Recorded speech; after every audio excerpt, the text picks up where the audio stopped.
meeting this evening. Before we get started, I'd like to ask that everyone please turn your cell phones off at this time. If you're an emergency responder, we do understand that you need to have yours on.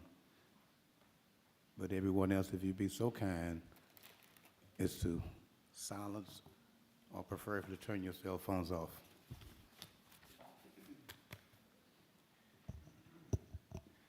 At this time, we will call our meeting to order. It's at 6:07. We do things a little bit different this evening. This is a very unusual meeting, very special meeting. We're going to ask Pastor Travis Hewlett to lead us in an invocation, and followed with him would be Brother Carl Williams will do the pledges for us at this time. Let us pray. Eternal God, we come to say thank you once again for allowing us to have another gathering. Thank you for mercy. Thank you for your grace that you have afforded us this day. But Father, we are here gathered, oh God. We just ask that you will let justice and truth prevail. Father, we know that there's many differences and many different opinions. But Father, let what's best for this community, let it be done today. And God, we just want you to get the glory. We want you to get the honor. And we want everything to be about our children and not our own vendettas and our own way of thinking. But let truth prevail today and let your will be done. And we'll give you glory, we'll give you honor today. And we just pray your spirit would move upon us and let everything be done decent and in order and to your glory. In Jesus' name, amen. Amen.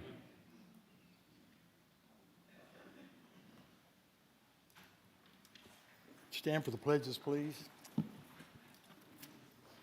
To the flag of the United States.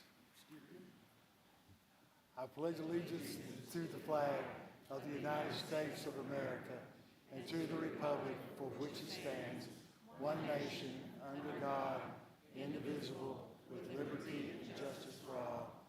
And now to the Texas flag. Honor the Texas flag. I pledge allegiance to thee, Texas, one state, under God, one and indivisible. Thank you. Thank you to both our pastors for that prayer and for that pledge. Little housekeeping that I'd like to get done before we get started. I'd like to recognize that we do have a quorum from the Cleveland Economic Development Corporation. If you would please stand and let people see who you are, and thank you for coming.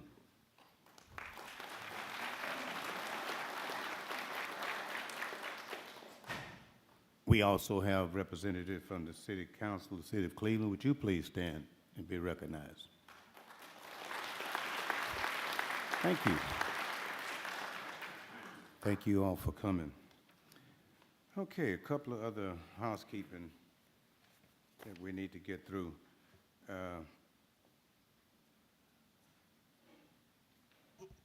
First, I'd like to introduce to you all the attorney for the Cleveland Independent School District, Ms. Ellen Spaulding, seated to my left. And we have the counsel for Mr. Mckenas, Mr. Chris Trico. Would you like to introduce yourself and take the podium, please?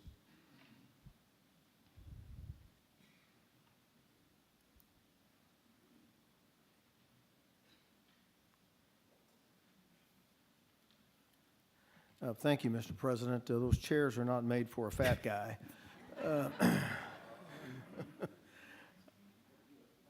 My name is Chris Tritico, and I'm pleased to represent Stephen Mckenas. I've had just 37 years representing education professionals, and that marks, I started representing education professionals 1 month after I got my law license. And when I signed up to Houston Federation of Teachers to be their general counsel, and I've represented education professionals my entire career. It's been about half of what I've done in my career is represent those among us who dedicate their lives to enriching our youth. And it's been a great part of my career. Throughout the career, I've currently represent 11,000 teachers in the greater Houston area. I've represented 3 school districts. 2 of them are no longer with us, but I represented 3 school districts.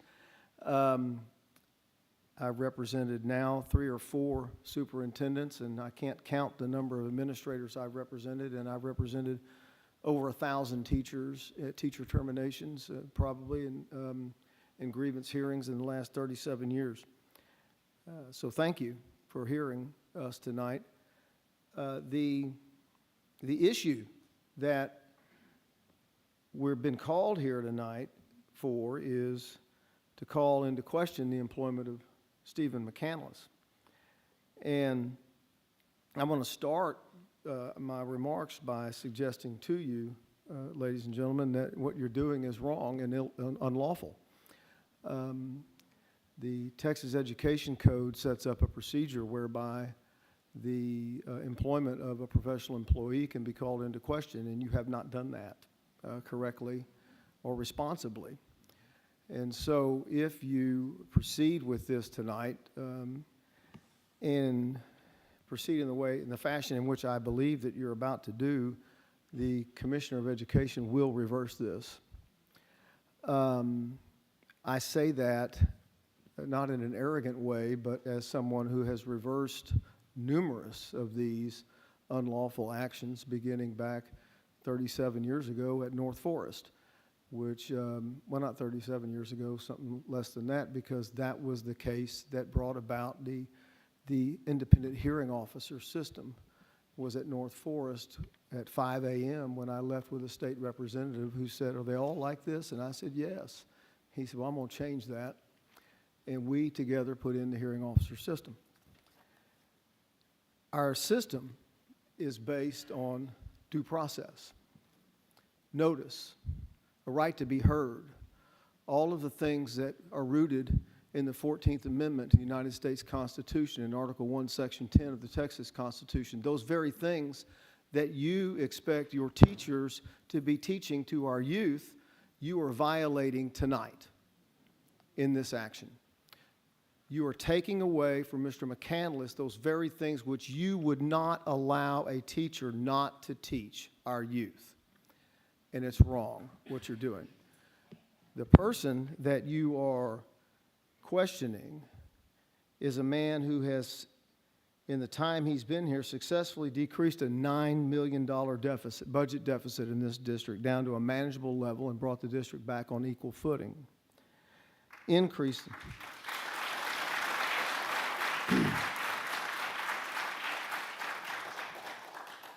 this school district's teacher starting pay to one of the highest in this area.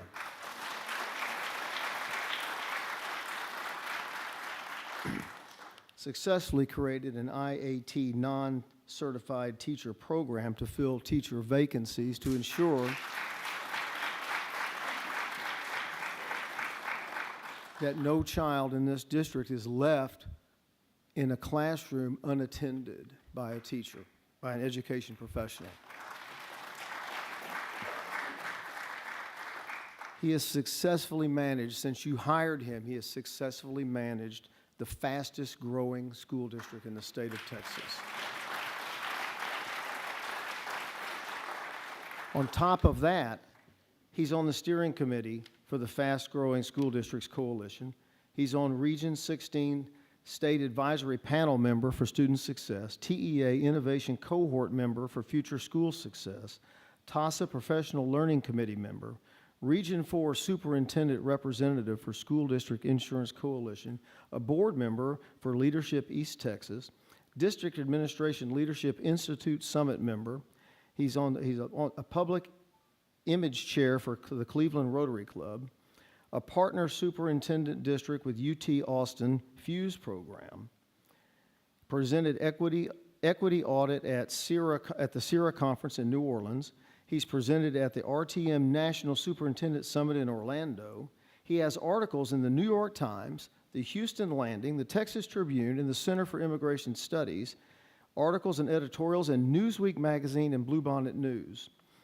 And he's appeared on NBC Nightly News, Fox News and the Glenn Beck Show supporting and promoting this school district.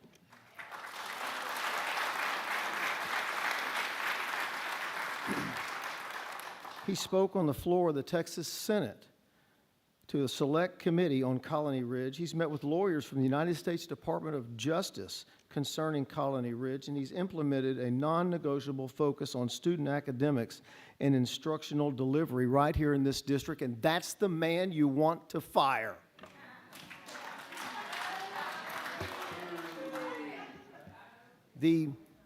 As I said, our system is rooted in due process and fundamental fairness and notice. You haven't done any of that. If you proceed with this tonight, I can assure you I will appeal it to the Commissioner of Education, and I promise you he will reverse it. Thank you.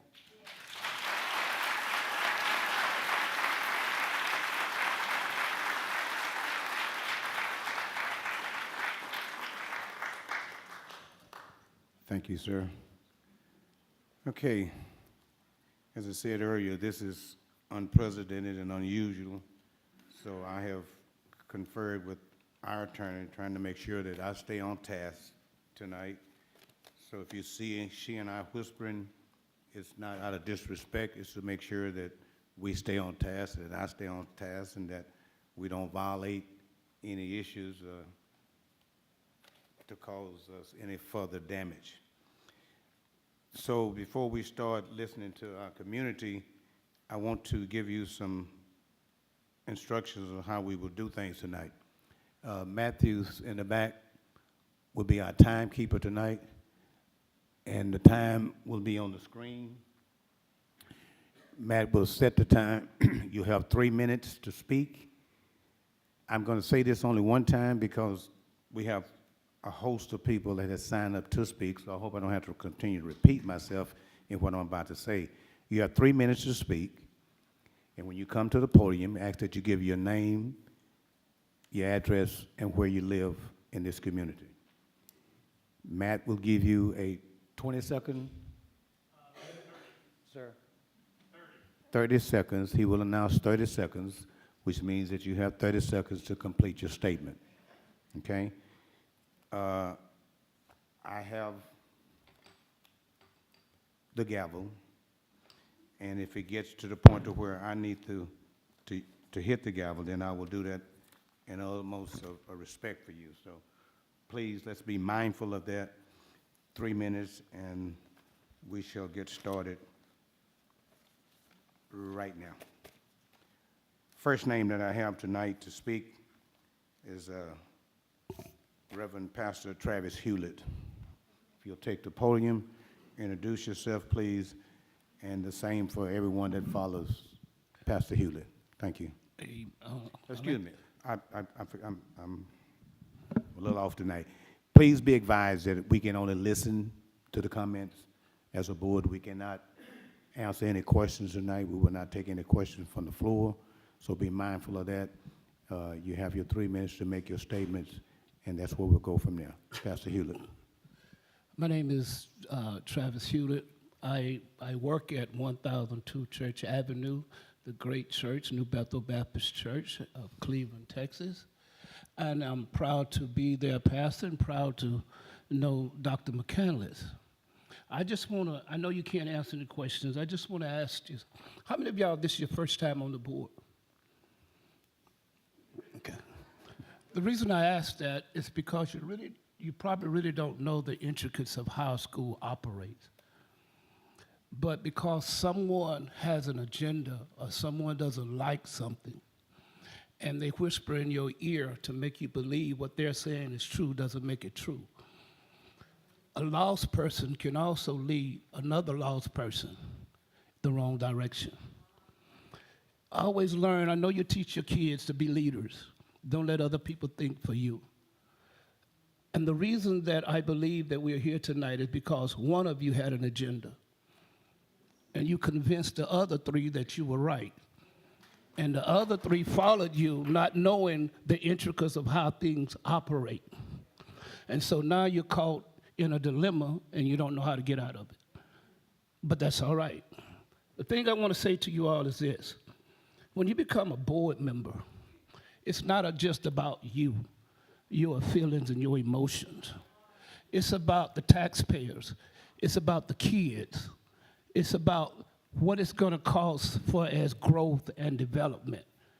I've been in Cleveland almost 30 years, 26 to be exact. I've seen numbers of superintendents come and go through this district. And every time one leave, you got to pay him.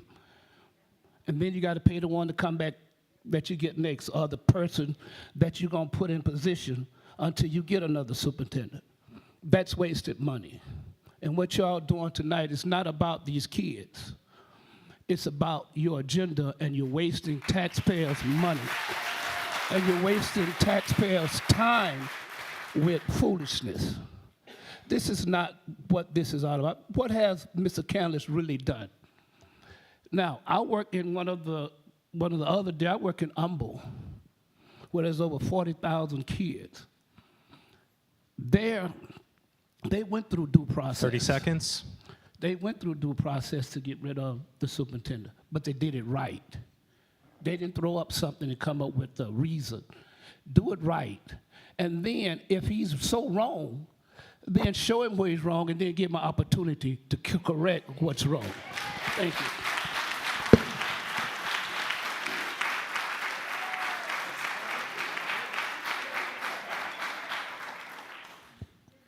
Thank you. Miss Susan Little.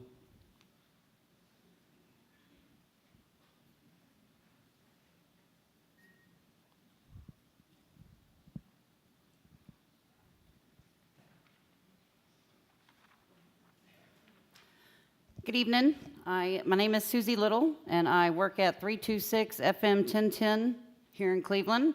And I just wanted to start out by saying 21 years in education and child nutrition specifically. I've never had a superintendent that's done more, specifically for my department, as Mr. Mckenas has. I knew him as a executive ancillary director. He's had about 3 titles in the 5 years I've been here. He's always been very approachable. I relate to him in a lot of ways. I know sometimes he's a little reactionary. I can be as well, and I can tell you that comes from passion and caring about what you do. I would also like to say, and Pastor over here said it perfectly, but I think anybody would be remiss to not bring up the financial implications of what this is going to do to the district.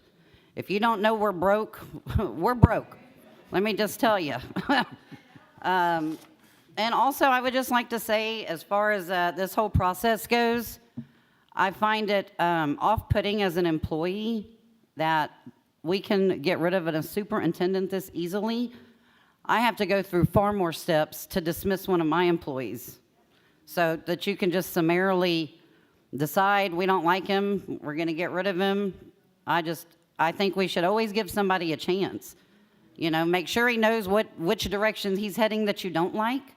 Put him on a growth plan. I mean, I don't know if that's something y'all can do, but nobody's above being told, hey, you need to go a different direction. But I think he's done a good job.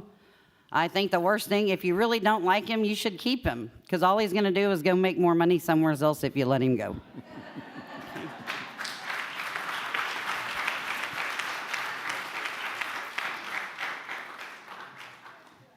Thank you.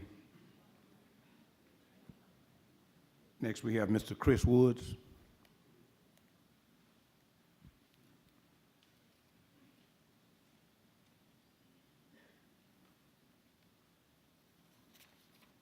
it matter which mic I use? Okay. My name is Chris Wood, 591 County Road 319. I've been in Cleveland 56 years. My dad was the superintendent here. I've grown up in Cleveland. I was on the board for 24 years, along with my colleague, Mr. Bernice Slick Mitchell, who was also on for 24 years. Mr. Mckenas has been a great superintendent for Cleveland. He loves kids. He loves staff. He's passionate about education. He is a great fit for Cleveland ISD. You won't find anybody that fits better. Right now, you have over 70 districts in the state looking for superintendents. There's no shortage of jobs. There's a shortage of superintendents, there's a shortage of teachers. You got the best guy and the best fit for Cleveland right here. He does a great job. Financially, the governor, our state reps, they want to take our tax dollars and put them into private schools. They're going to take that money away from public education. That makes it more and more difficult for our educators to do their jobs. That's the kind of environment that Mr. Mckenas works in, and yet he has balanced from a $9 million deficit to a balanced budget. And he continues to refine things and work things so that we use that money as wisely as we can, and he does a great job at it. If you push him out, it's going to cost you money. It's going to cost you millions. You're going to pay him, he's going to go somewhere else and get paid more, just like the lady just said, because there's lots of districts out there who would love to have Mr. Mckenas. So I would encourage you to reconsider trying to push him out. I think you need to get to know him. I think you need to see his passion, what he means to education and what he means to Cleveland. I would not go forward with this at all. That's my recommendation. You can take it or leave it, but that's where I'm coming from. Thank you.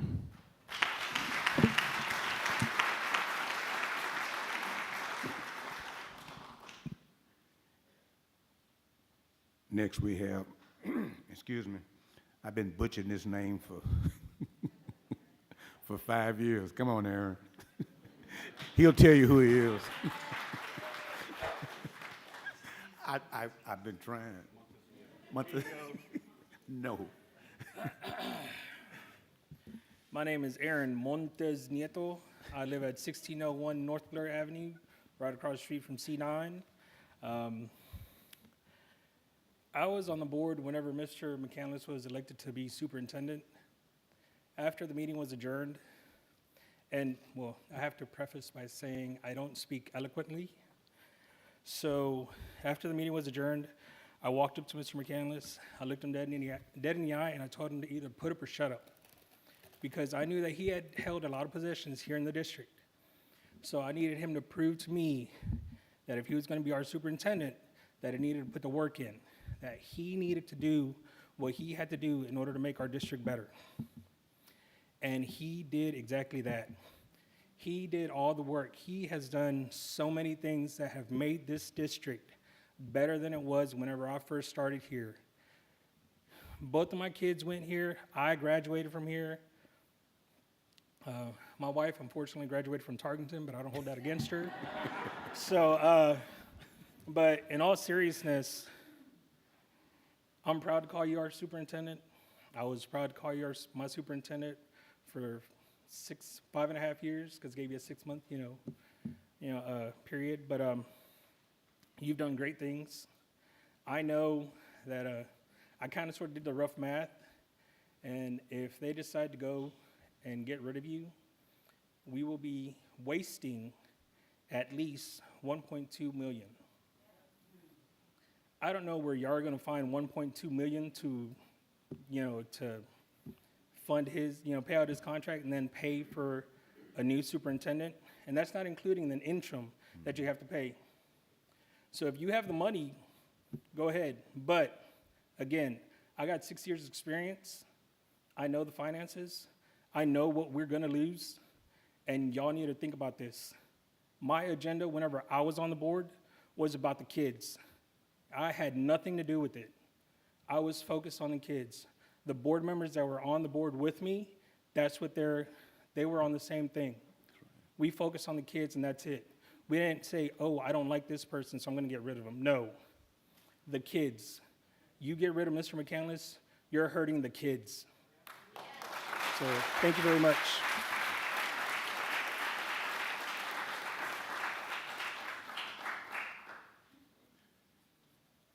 Next we have Pastor Ron Wilrich.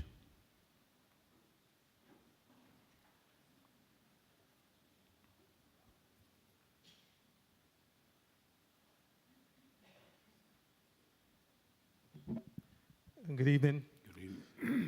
I'm Ron. I'm a Clevelander. I've been here for 52 years. I graduated here from Cleveland. I live in Grand Oaks subdivision down the road. I'm just a Cleveland guy. I moved 4 times, but every time I move, where do I live? I buy here in Cleveland. I'm not going anywhere. They're going to bury me in Cleveland. Obviously, this meeting shouldn't even have to take place tonight. I hate meetings. I hate meetings. I hate meetings, especially unproductive meetings. So obviously, Mr. Mckenas is going to be okay. He's going to be okay. Matter of fact, it's like a sweet deal to me. He's going to be okay. Superintendents come, they go. Employees come and they go. I'm here to stand for the common Clevelander. We're going to be left here behind. We set a bad precedent here in Cleveland, a bad habit of paying superintendents off. It is not just this, previous boards have done it before. It's not just this board, but it is a bad example. So they say, well, the other boards did it, so we'll do it. We can't keep that up. We have to stop that right now, right here. Especially 3 years, 3 years payoff. In this economic environment, inflation, we don't have it. Cleveland is a low economic area. I'm just being honest with you. And we're growing. I'll say it, we have the fastest growing district just south of here. We have some issues we have to deal with. We do. We have some issues ahead. But a house that's divided is gonna fall. We have to work together. So I stopped complaining. I don't leave. A lot of our people left. I'll say the quiet part out loud. A lot of people left. We do have issues. If the federal government can't fix it, we can't fix it. So in your mind, you might say, well, if we get rid of this superintendent, we'll get these bonds 30 seconds. passed. Don't be naive. If we get rid of this superintendent here, we'll stop fighting. If you want to fight, get some boxing gloves or do something. But it's about the money. We don't have the money. I work for the school district. I drive a school bus. I love the kids. It's all about the kids. I love the kids so much. They have a warm bus, a cool bus. I take them to school. It's not about the kids. It's about the kids. It's not about us. Let us Time's up. stop, do away with it. We don't have the money. Time.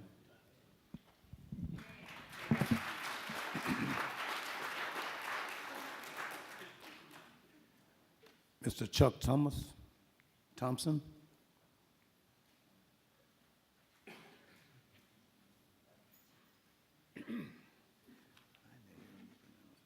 Good evening. My name is Chuck Thompson.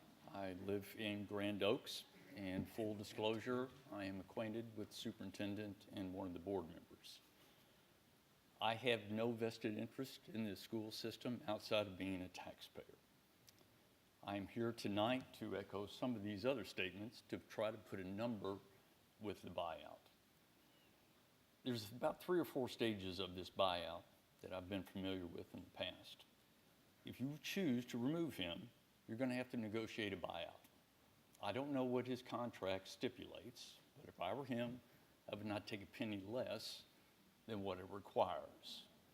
Along the way, you're going to have attorneys involved. They're going to have to negotiate this buyout. They'll have to draw up the final agreement. Now then, based upon his attorney, if everything goes smooth, that's wonderful. Sounds like this is going to get a little contentious. So either mediation or potential lawsuit.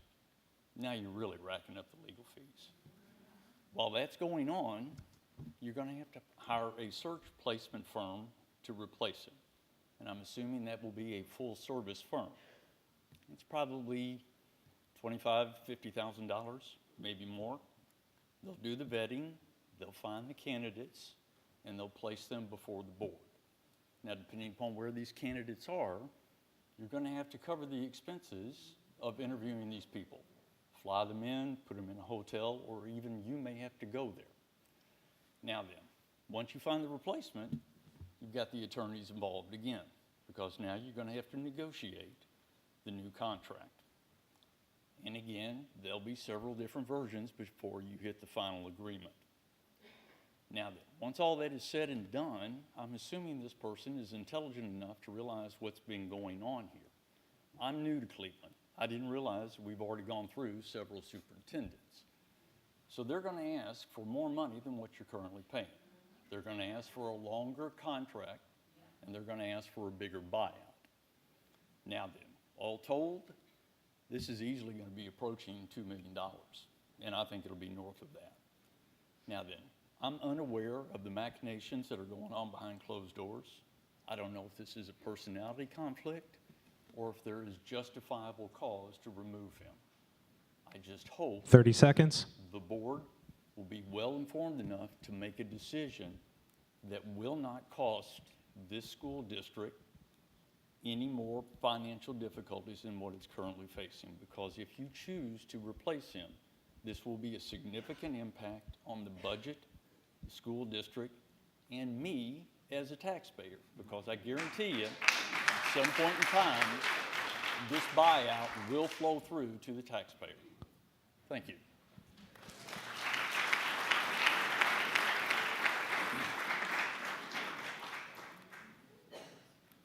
Before we call our next speaker, there's some chairs up front. You guys please come sit up front. Raise your hand where there's a vacant chair, please. We have plenty of chairs up front. Come on up front. Come on, have a seat.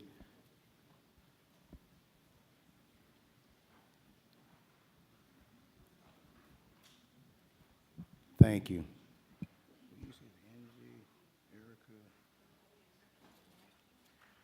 Okay, I'm going to butcher this one. I mean, Ms. Spalding, we're on the same page. Erica Angeli? Did we do that right? No, we did.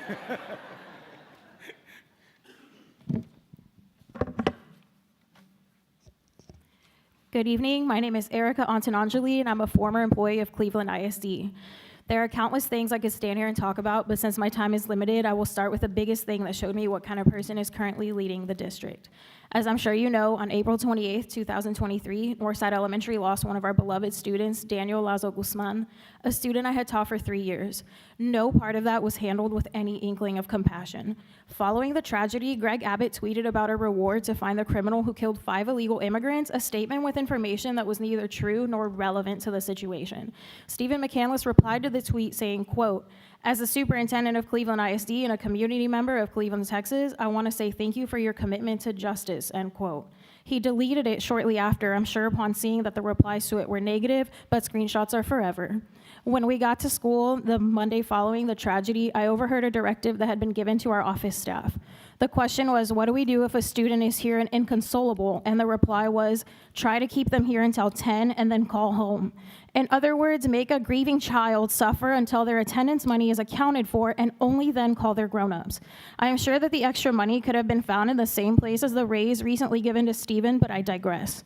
They also had staff from central office there for anyone who may need support. I asked to speak to someone, and in that meeting with a person from the HR department, I was told that it's okay for me to be emotional but not in front of the students, that my job was to act normal for them 2.5 days after one of my students had died because he ran back to his mom when he saw her fall to the ground.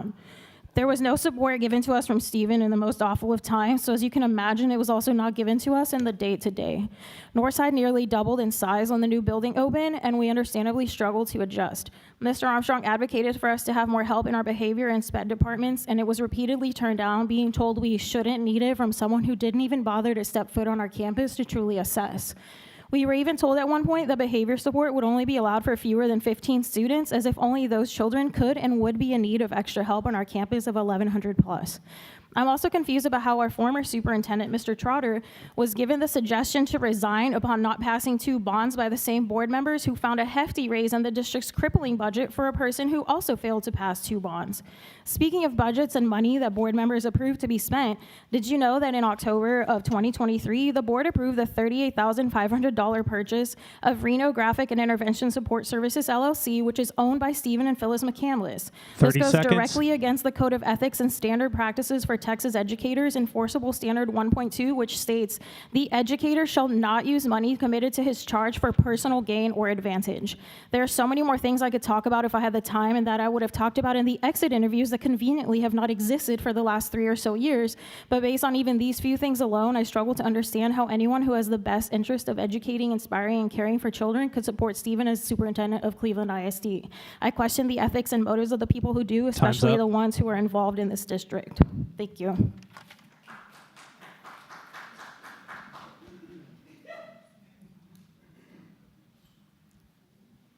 Let's please be respectful. We've done well so far. Ms. Molly Lambert.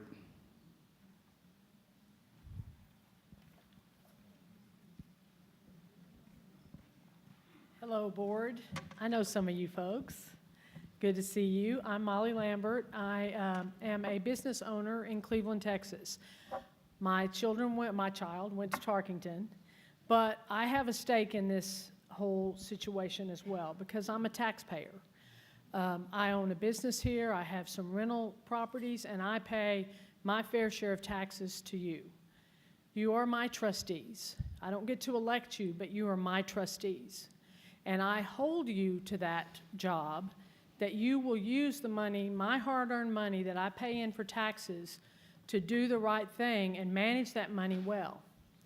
So that's my first point, my first hat, okay? If you have to pay 2 superintendents at the same time, that's not a good management on money.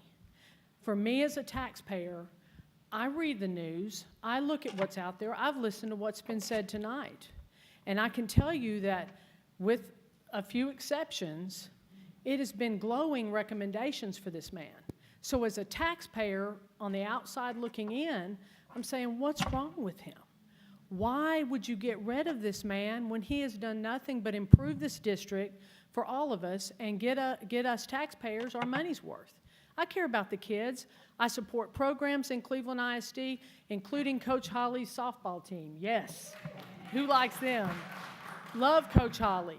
My kid played Little League ball in Cleveland forever. She went to tumbling, twirling, and gymnastics with your daughter, Jennifer.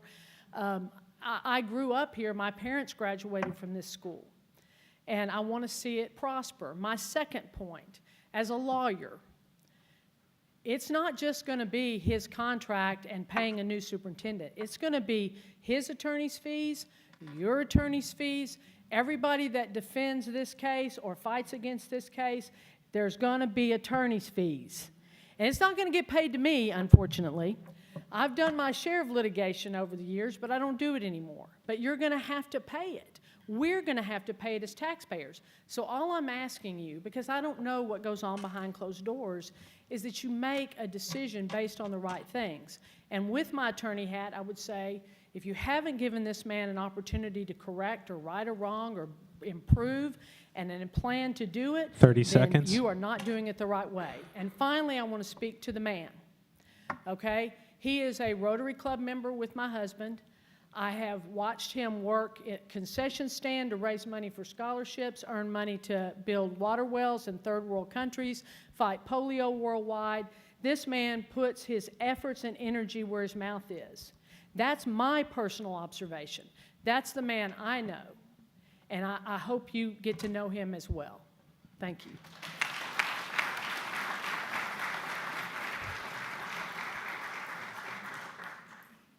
Ms. Tiffany Green.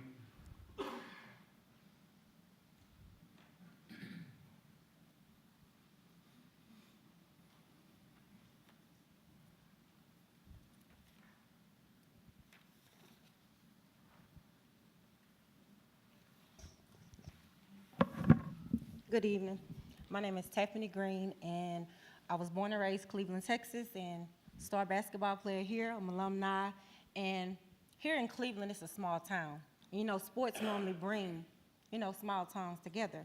I know we know about 2005 when the girls went to the championship, right? So, being that I met Mr. Mckenas back maybe 10 years ago, so therefore, you know, they say you never judge a book by its cover. So I have two books, the Mckenas book and the school board book. So with that being said, when I heard that Mr. Mckenas was up for, they wanted to redo his contract for superintendent, I had questions. Because when we don't have a voice, our vote is our voice. So that means that when I don't have a voice, you guys speak for all of us.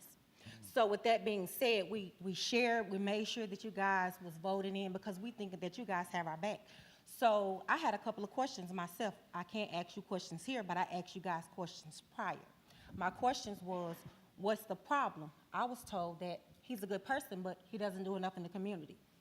That's not true because last I recall, we was just out there giving water to borough victims, and I didn't see any of you guys out there. Not only that,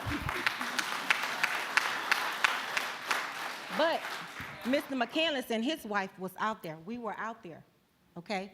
So I asked another school board member, I said, what is your reasoning? She said, well, the turnover rate is high, and he's moving a lot of people around. Well, ISD has gotten rid of 374 employees. Here, nobody's lost their job. They've just been moved around. So therefore, they're still able to provide food on their family's table. Not only that, I also had a conversation with the ringleader, and I said, if you have any problems, you should go to him. There's no problem, no big, not too big or not too small, that he will not sit down and be considerate and share your concerns with him because he's gonna fix the problem. I met Mr. Mckenas when I had a problem, when he was a principal, not a superintendent, a principal.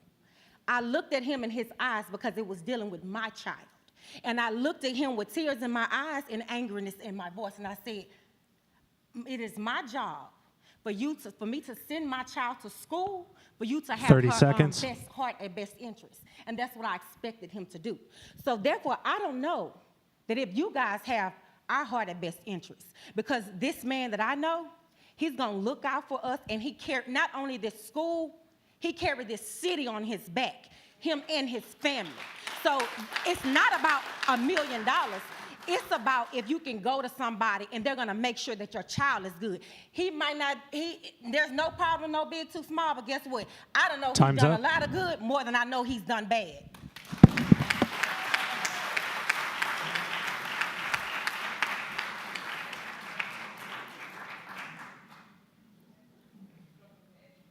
Mr. Tom Milburn.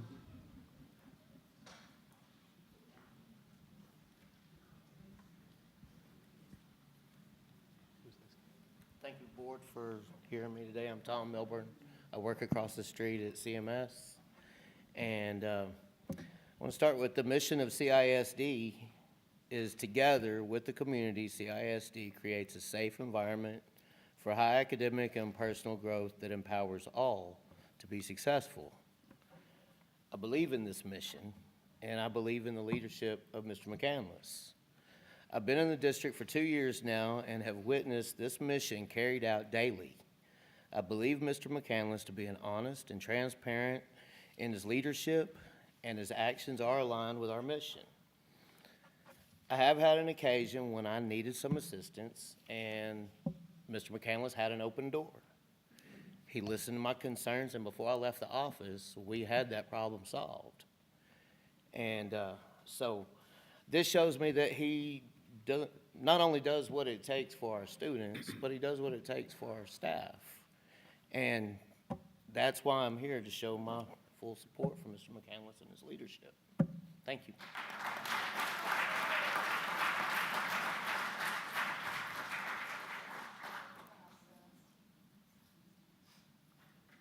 Nicole Jennings.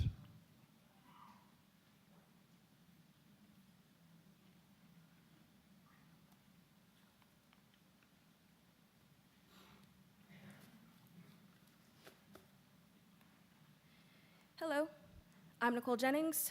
I work at 326 FM 1010 Road, and I'm an employee. I've worked here for 10 years. I've also graduated from here, class of 2010. Everybody has had a story to tell about Mr. Mckenas, so I'm going to tell you mine.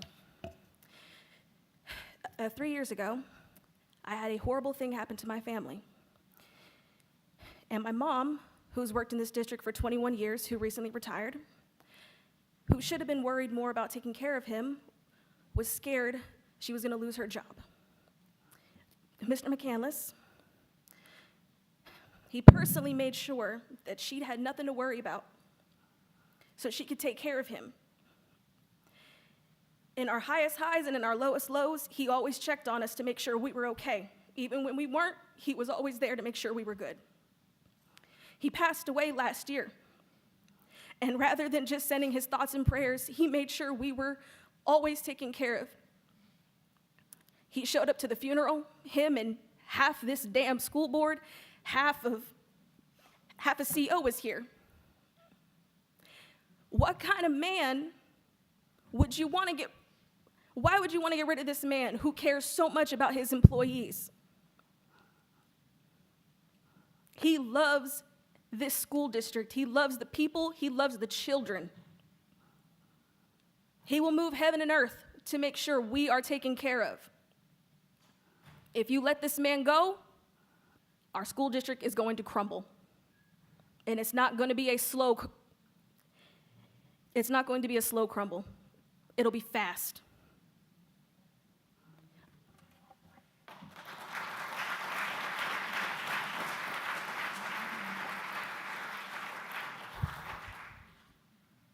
Mr. Thomas Everett.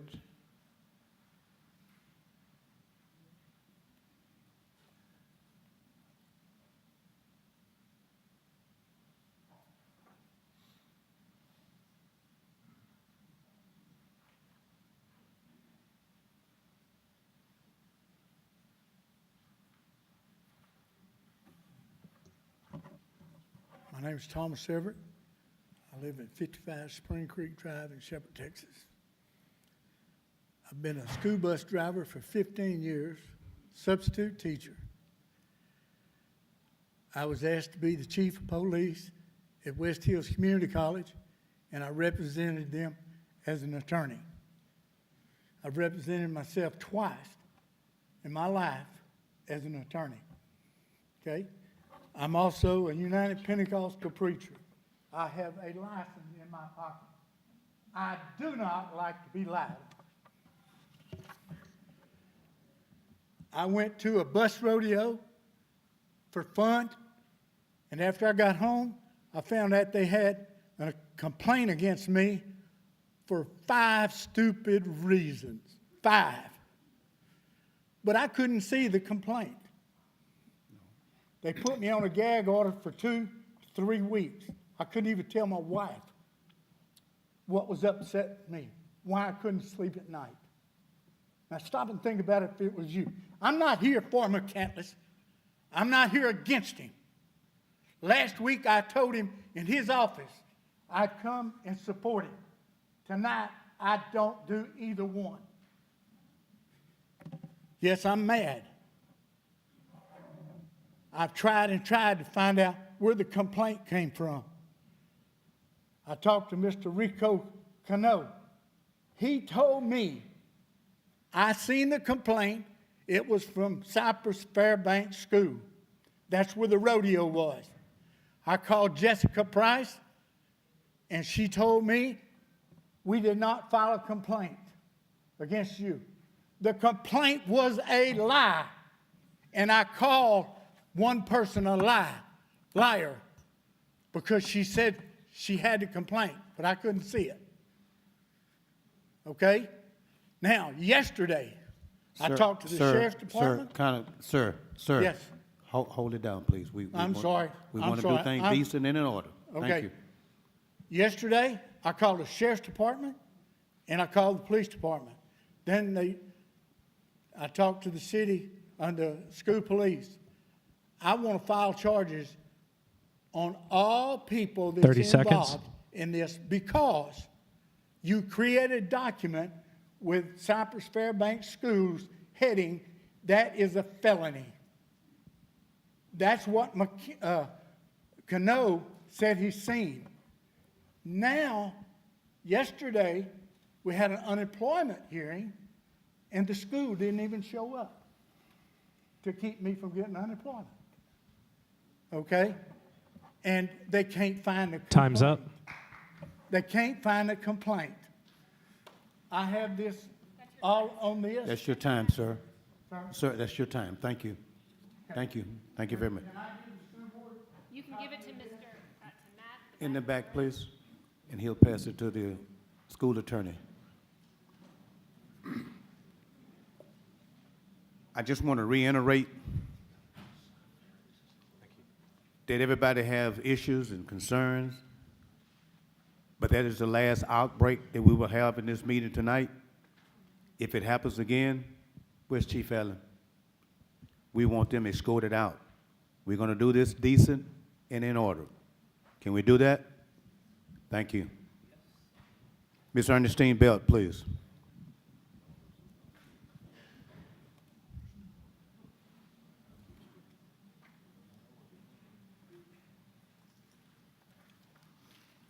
My name is Ernestine Belt. I live at 161 Circle Drive here in Cleveland, Texas. I have been in this city since 1971. I started as a teacher.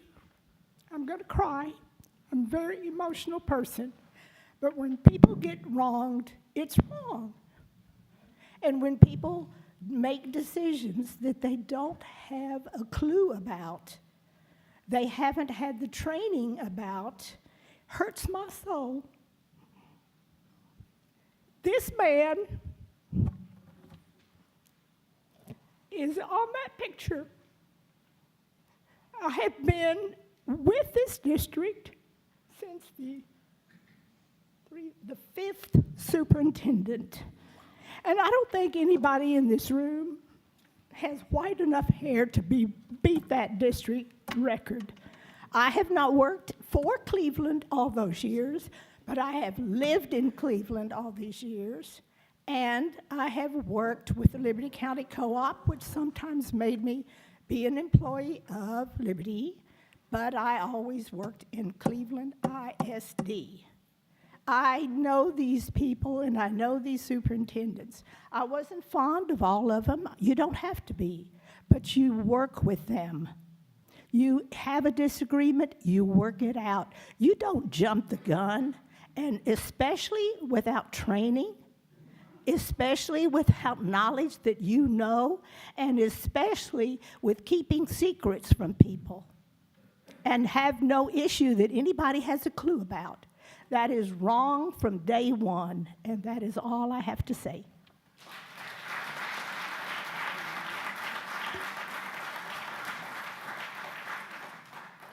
Ms. Stephanie Hurst.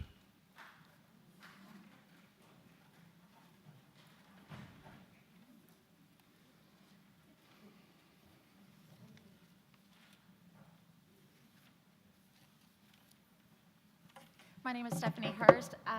I live in the city at 701 Rickey Street. I've worked for Cleveland ISD for the last 20 years. I've been working at CMS for the last 11. Mr. Mckenas, do I agree with everything that he says and does? No. Do I agree with what my dad says every day? No. But you know what? I respect him because he has done great things for our district. He has helped us teachers. He has given us money to make us be retained here, to want to stay here. Now, is it easy? No, but we kind of come up with some money and try to do that. But the thing is stop. I am missing a 7th grade science teacher that we may or may not be able to have. Why? I have no idea. You're not allowing him to do his job. He has done his job. There was mess ups, there were mistakes. Yes, he moved around teachers and he moved around admin because they weren't doing their job. We're upset with that? Sure. He has a job. He gives it to principals.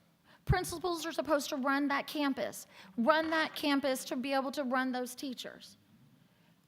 He's not here to micromanage everybody. His job is to make sure that he runs this school district. I don't know about you, but he remembered my son who graduated 7 years ago. He remembered my son. I graduated from this high school. I grew up here. My kids grew up here. I came back here. Why? Because I believe in this school district. I'm not going to support somebody that I don't believe in, but I believe in him. When I was a cheer coach and he had the position where he was working with the teachers and the community, he helped us. He made a great decision and he fixed the problem. He knows if I have a problem, I go straight to him. He knows that. But my question is why can't you tell us what the problem is? What is the problem? 30 if it seconds. Is such a big deal, why can't you tell us what the problem is? I am a teacher here. I am gonna be here. I am the best teacher that you guys have. Yes, I'm gonna say that. But he is also the best superintendent that we've had, and he's done much for us. Thank you.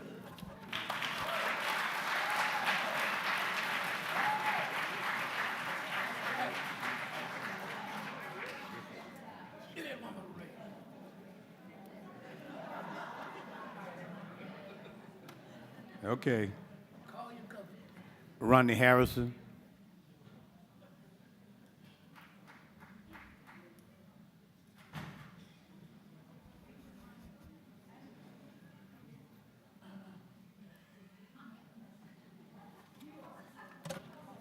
How you doing?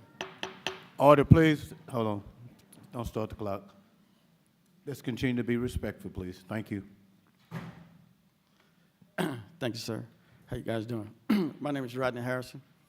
I live on Shell Street in Cleveland, Texas. I graduated from Cleveland ISD. I joined the Army from Cleveland. I come back from the Army. I joined the I joined the Houston Fire Department. I retired from it. I've given my service to my country, my community. I'm a community activist. The question is, when leaders are here to lead, you must lead effectively and lead competently. The most alarming question here, we don't have to talk about the finance because that's been beat up and down. The most alarming question is, what are the facts here? If the gentleman has done something wrong, then let's illuminate them. Let's talk about them in detail, and let's talk about the guidelines. If the problem yields termination, then terminate them. If the problem yields training, then train. But we cannot clearly continue to pay people wrongly and pay them. It makes no sense. I live in this community. I've lived in this community. I have a house that I bought for 30 years. I'm trying to save my home for my daughter and my granddaughter. We cannot continue to pay these excessive taxes because we can't budget our money in an effective manner because we continue to pay these individuals in an absorbent manner. We're going to pay this guy $2 million. We're going to pay the replacement of $500,000. Where do we get this money from? If we look back that we have already failed to pass 4 or 5 bonds, the history says that the likelihood of us passing those are not likely. So therefore, where do we get this money from? Where's the financial aspect to the decision we're making? And then ask the question, who, what, when, where? We all make mistakes, but then we got to pay for those mistakes in a systematic manner that makes good common sense. Continue to find our people in this manner does not make sense. Also, where's the transparency? I thought that for us to come here, take out our time and act and come here, and the board is a one-way conversation that we only speaks to the board, and the board does not speak to us. It's highly unprofessional. You should have told us from the onset his problems and the guidelines and the rules. We should not have to come here to guess what was his problem. You should tell us his problem. This board, the behavior and the manner is a reflection on individuals here. If the policy in the past said this is what we do, then we need to make change. Leaders make definitive change that makes good common sense. This is not good common sense. It makes us look small. It makes us look very small. We cannot move forward in the same manner. I want to thank you for your time. Appreciate you very much.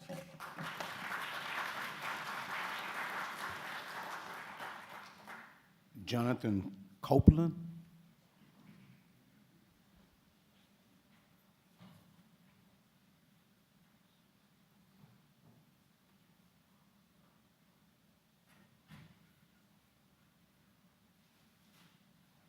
Mr. Copeland, Are you Mr. Copeland?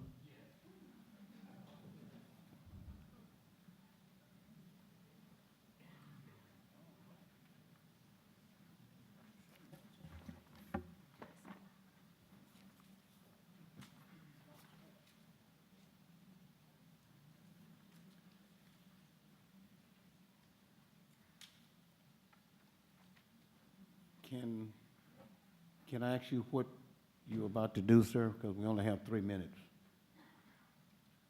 I'm about to give a speech. Is that okay? You may go ahead. Okay.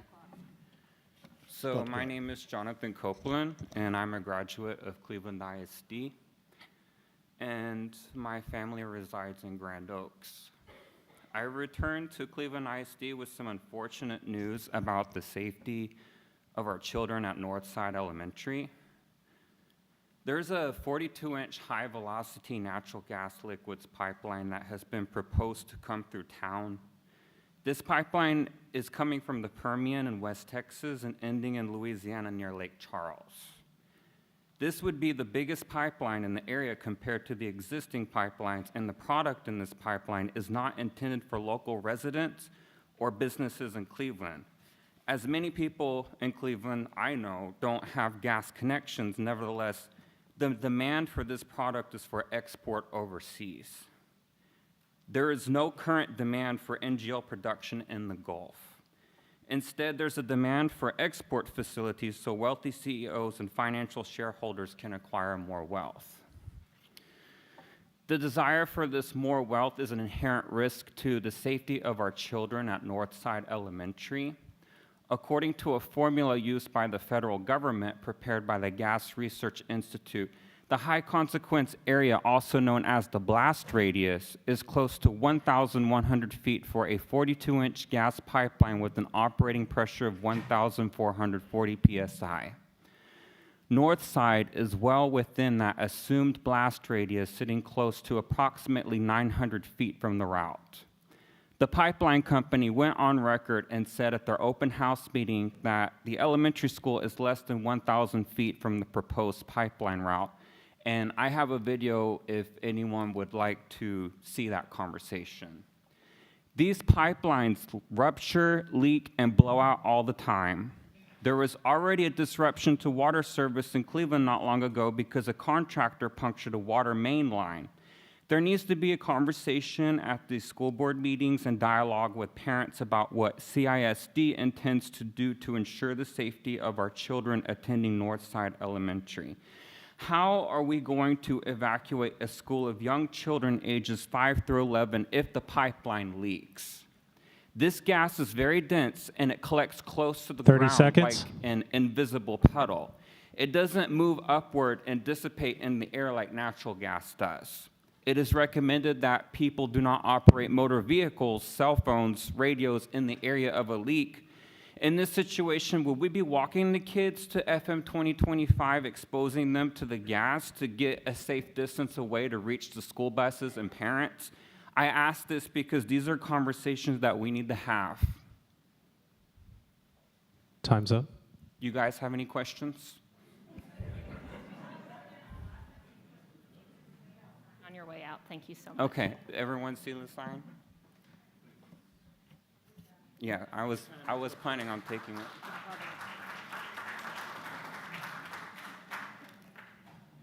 Sir, your time is up, please.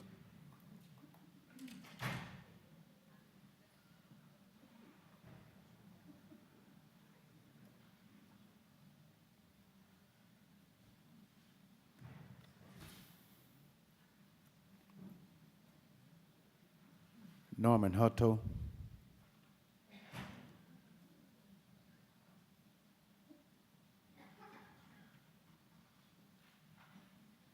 Mr. Hutto's not here? Is that, wait a minute, is it Moto or Hoto? Is there a Norma Moti who Moti? signed up online? Moti?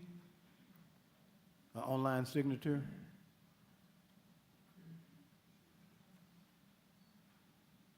Okay. Carl Williams.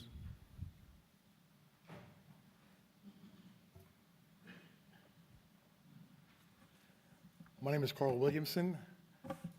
I live at 360 County Road 3180 here in Cleveland, Texas.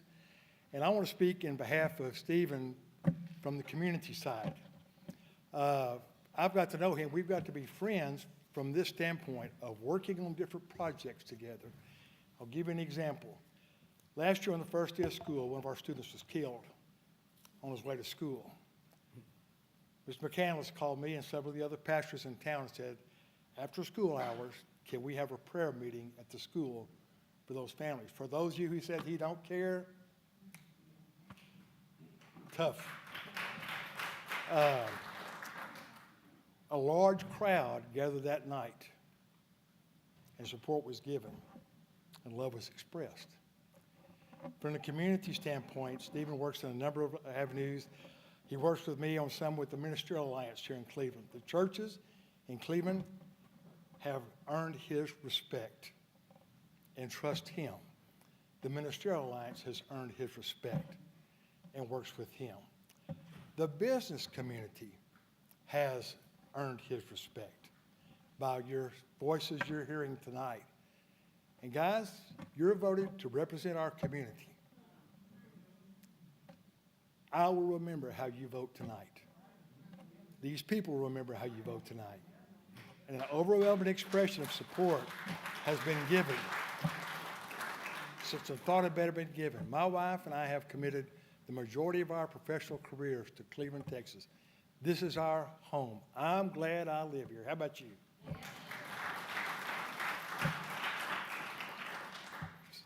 47 years today with my wife and I have been married. She in education, I in church work.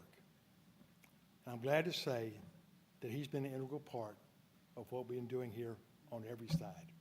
Thank you.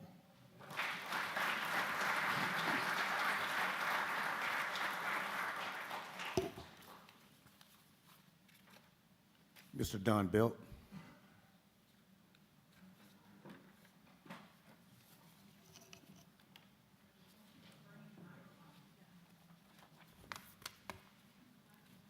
You want to take the mic to him, please? Take the mic to him. He wants to walk. Take your time. I promise you I'm a belt that won't cry. My name's Don Belt. I live at 161 Circle Drive. I've lived there for about 80 years. I graduated from Cleveland High School. My 4 sons graduated from Cleveland High School. My mother taught in the Cleveland school system for 25 years. My wife, as you've already heard, worked in the district for 30 years. I care about Cleveland and Cleveland schools. I served on the school board for 2 terms. I went to a number of seminars, training sessions to learn the duties and responsibilities of a school board person. I'm going to read to you from your board policy some of the training and orientation requirements for school board members. You are to remain focused on its goals and priorities as opposed to individual agendas separate and apart from the shared vision. You are to develop teamwork, problem solving, and decision-making skills as a team with the superintendent. You are to understand the leadership role the board president and adheres to local policies and procedures and about the duties and responsibilities of board offices. Now, as a school board member, you're a school board member when you're in that seat in this building, not when you're at home, not when you're on the telephone trying to solve problems. This school district, when I was here, my graduating class had 52 kids. We have 650, I think, and probably 1,000 next year. The growth in this district has been immeasurable. And this man 30 has seconds. managed this growth better than anybody else possibly could. And for you to do what you're thinking about doing, people have talked about financial, is ridiculous. So screw your head on right, get some training. You can't have any training. You've only been on the board for 2 months.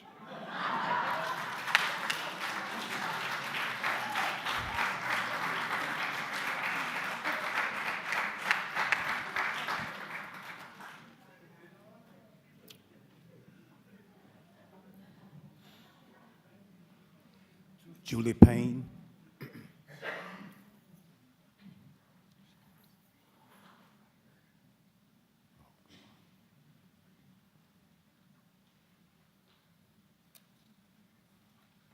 Hello, my name is Julia Payne. I live at 401 Doris. Everybody's pretty much before me spoken about the things that I'm concerned about too. It's financial, but the other thing is stability.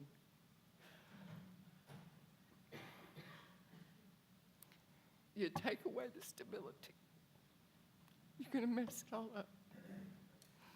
It's not fair. If the man has done something to offend somebody, work it out. This is ridiculous.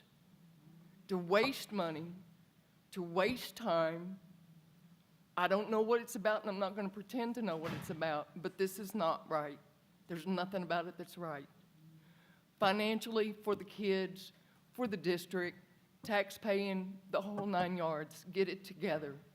If it is a personal agenda, talk it out with the man. If it's something else, you still need to talk it out with him. If you're not happy with him at the end of his contract, then get rid of him. Don't put the school district, the taxpayers, through this anymore.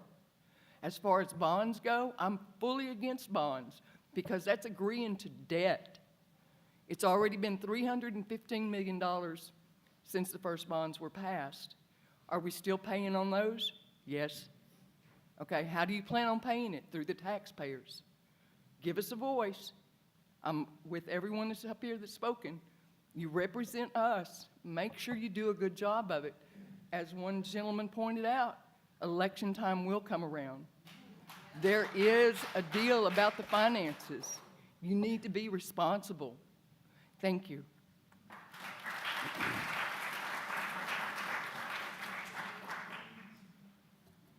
Kelly Axton.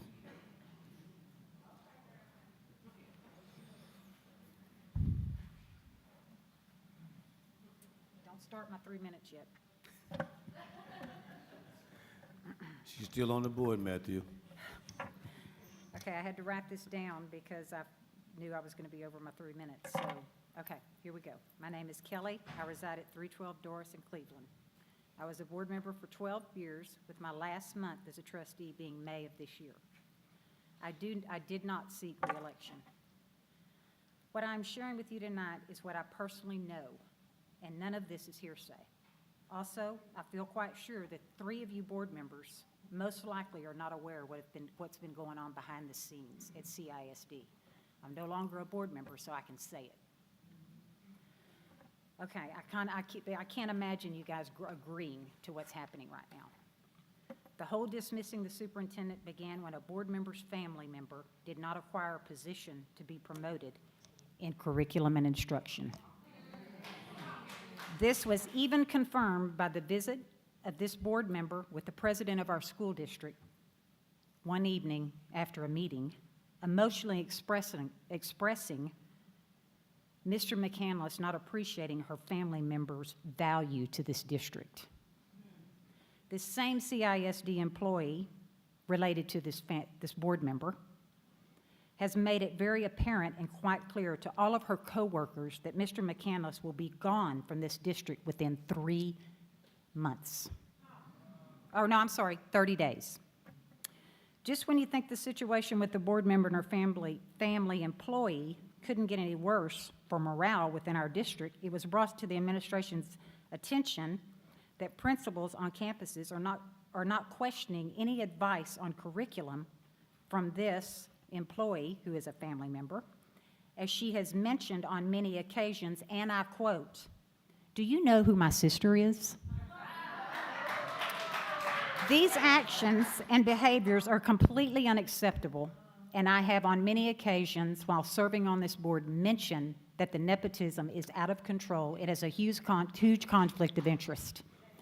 There are currently policies in place that prevent immediate family members to acquire employment in this district if their immediate family resides on the school board. However, if immediate family are already employed, a family member can seek election for a seat, which makes no sense. It's all for the same reasons. I am here tonight to express my concern about the absolute out-of-control nepotism that is occurring in this district and is 30 exactly seconds. what has brought us here tonight. Had there not been a disagreement by a board member on what she feels her family member deserves, we would not be here tonight. Until something is done about these issues, problems will continue. Please review your policies and consider making a change on that. Otherwise, you'll continue to have these problems. Thank you.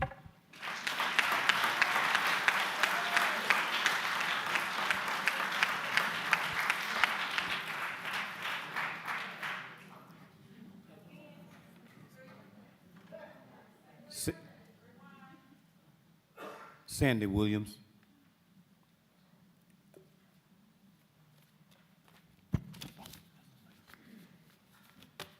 Good evening, guys. My name is Sandy Williamson. Ernestine, I have you beat. I worked for 6 of these superintendents.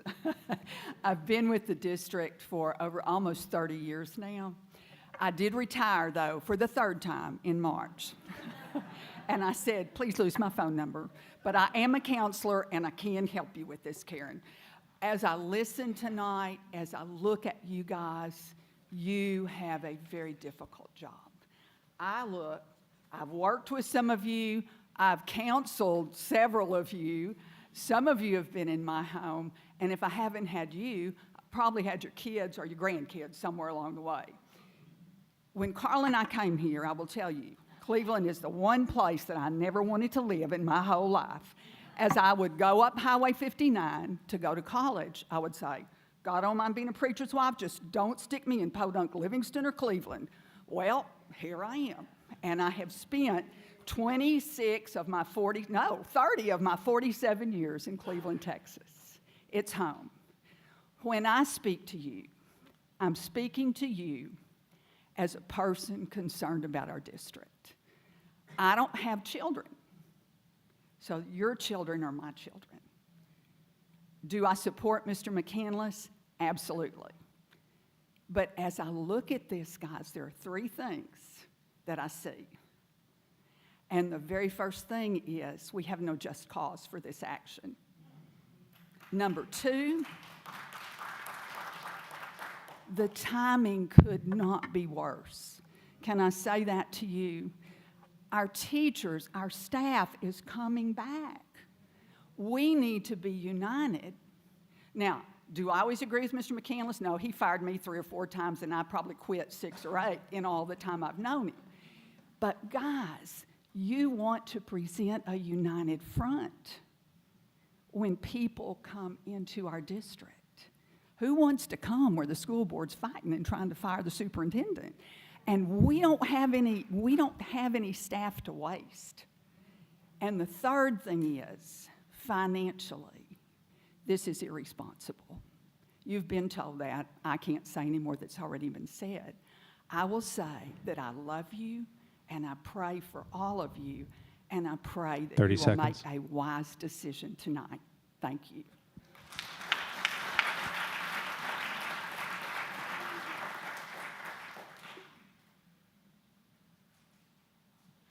Thank you, community, for your input tonight. At this time, we will have discussions from board members.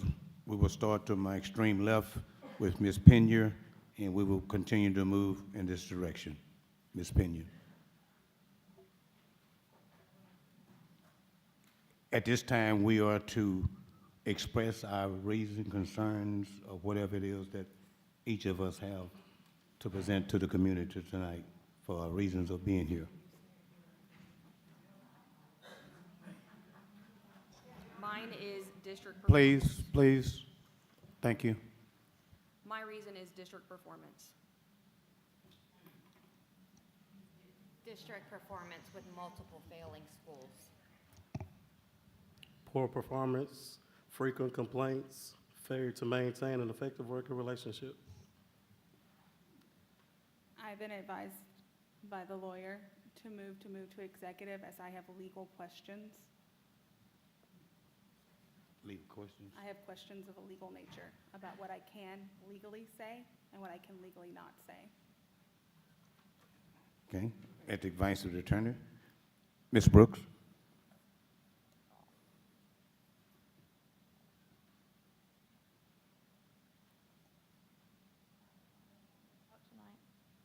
Yes, sir. I think this is a bad decision. Clearly, I'm in support of Mr. Mckenas, so I personally have some questions for the other board members. If y'all follow through tonight with what you want to do, what is your next step? We've already talked about the financials. Clearly, 3 of you have just stated that your reasons are district performance. If he leaves tomorrow, what's the plan? What do you think that's gonna do for district performance? A new superintendent's gonna step in at some point several months down the road. People will leave because of that. New superintendents always bring in new people with them, and then we're gonna be back in the same spot over and over again. We've already heard stability. People want a stable work environment. That's not gonna happen if we're doing a superintendent search, we have an interim superintendent, we bring somebody new in. This man at least deserves a conversation in regards to what y'all are not happy with. Put him on a growth plan. Do an evaluation, whether you're happy with his performance or not. Follow through with the proper steps before you just vote and say, see you later. I have a couple questions. Again, what is the next step? Do y'all have somebody in mind for an interim superintendent? Because if he walks away tomorrow, what are we gonna do? When he leaves, what's your next step? What are y'all's plans or goals for the district moving forward? And then we've already talked about money, but we do have a board member that wants us to not be a member of the chamber or attend those lunchings because it costs us a couple $100 a month. And they don't want us fed at our board meetings. That's okay, that's fine. But that's just a couple $100 in the drop of the hat that we spend here in the district. But they're okay with spending $1.6, $1.8 million to send him down the road and find somebody else.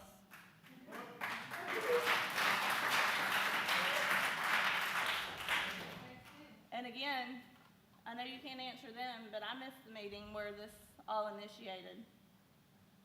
Why? District performance? Okay, a little more explanation would be beneficial to your fellow board member. Yep.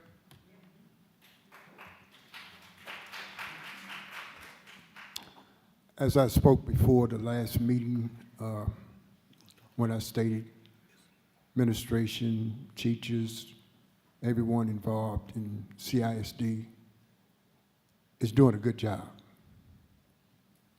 And I stated, if you've never been in our shoes, sometime you got to step back.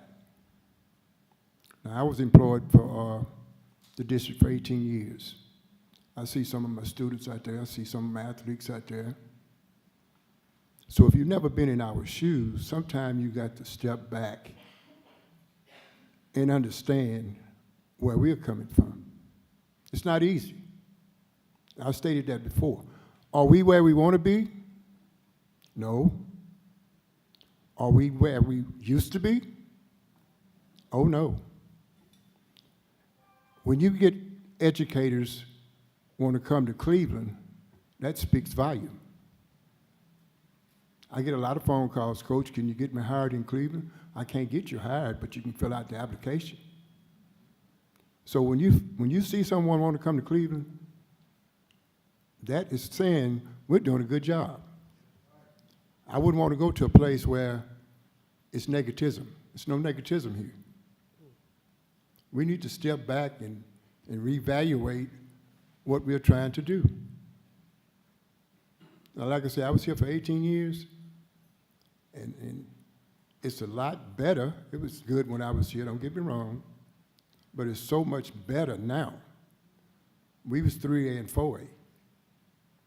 We 5A, and then we 6A. So now we're 6A. That's a big difference. Sometimes you get the wrong opinion of someone by listening at some negativism coming from somebody else, when you don't really know the issue. Sometimes you got to get all the facts. Now, the administration, everybody involved, you're doing a hell of a job. Excuse the expression. Don't stop doing what you're doing. It speaks volume right now of the good things that's going on in Cleveland, Texas. Do we have problems? Yes, every district has problems. Name a district that doesn't. But we're here to solve our problems. Keep doing what you're doing. If you want a position and you doesn't get it, so be it. Move on. Some reason why you didn't get it. I mean, I wanted to get a head job in football. I didn't get it. I got offensive coordinator, I got defensive coordinator. I was happy with that. And when I started thinking, do I really want to be a head coach? Heck no.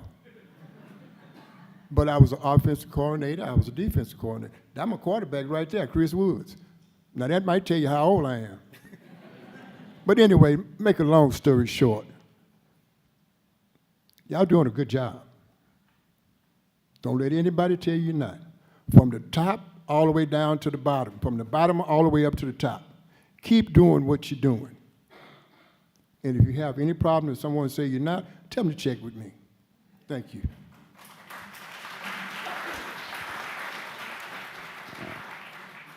Mr. President, may I make a clarification really quickly?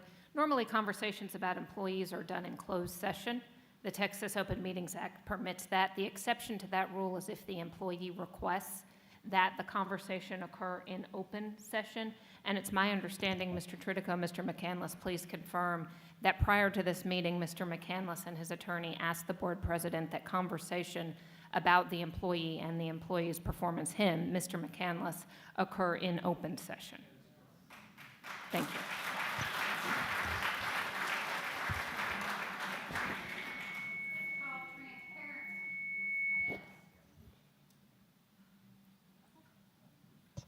All right, wasn't aware of the request for it to be in the public. That's fine.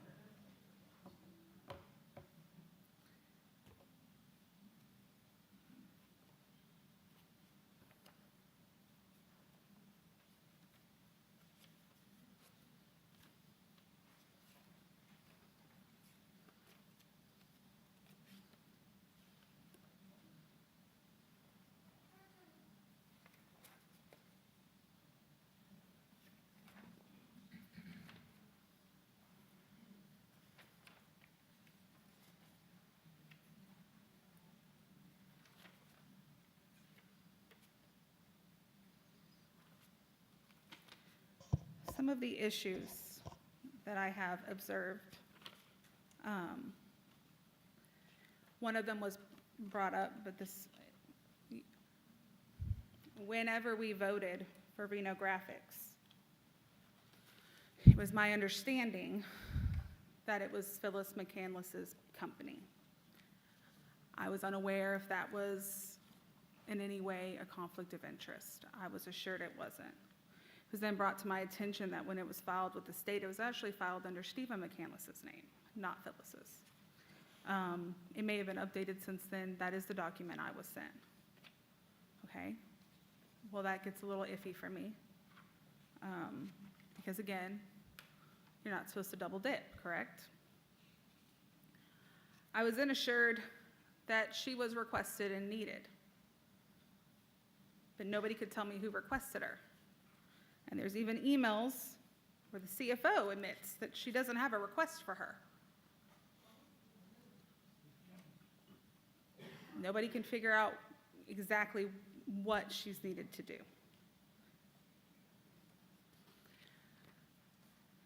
But then it's told if she is not intimately involved in C&I, that things may happen to different employees. To clarify, not my sister.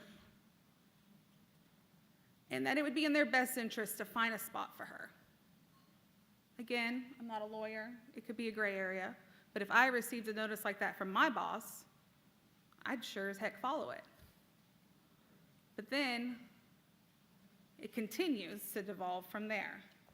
When they say, no, we have employees we're already paying to do this, we want them to do the work, we want to see what their work looks like. They were told, that's fine, you do that work, but I'll make sure to make it as hard on you as possible because you're not using my wife. I'll make sure that if it isn't exactly what I want it to look like, that there will be movement within your department. Speaking of how intimately involved Mrs. Mckenas is in our district, I have a text message where she says, don't worry, one principal's already been advised that they probably need to look for elsewhere. But please don't talk about it. Stephen doesn't want me to tell anyone. Okay? Husbands and wives talk, I get that. But shouldn't really be talking to other district employees about it. In addition, in October, I received a text message. I was a baby board member. I still consider myself a baby board member, where I'm directed as a group, at least 3 other members of the board were in that group. I need you to reply to me independently. I need to know if you're voting yes, we're going to do this with Campbell Foundation and it's going to cost this much. Or I need to know if you're doing yes, this with Campbell Foundation, it's going to cost this much. I've already spoken with a lawyer at TASB. I had wanted to speak with Ellen, but I was assured that is a violation of Open Meetings Act because when we vote to spend money, we have to do it in front of you. But that was done outside via text message. Anytime I asked if the numerous text messages that had anything to do with school business, some of which I greatly supported, like opening the winterization centers during the freeze, if we could really be discussing that, I was told no. Are you going to really let her continue to interrupt me? Please hold your comments in the audience, please. Thank you. Out of respect. I was told numerously, no, don't worry about it. But then they would back off. Former board presidents called me, you're not really supposed to talk in the text messages. Okay, so I backed off. I didn't talk. Maybe this was just informational. Maybe I misunderstood. But no, it kept coming, and then other people would start signing off on it. So I was like, oh, so this is okay. We can talk. So then I would disagree with something, and I would be assured once again, no, you can't talk because it's an Open Meetings Act violation. In addition, the women's brunch was held, and some employees wanted to go, and they were assured that's fine. They even said, we're going to clock out. We just want to go and support a local superintendent who's being honored. We think this is great that people are recognizing women in leadership and in education. There's even an email that went out saying, yes, I think this is great.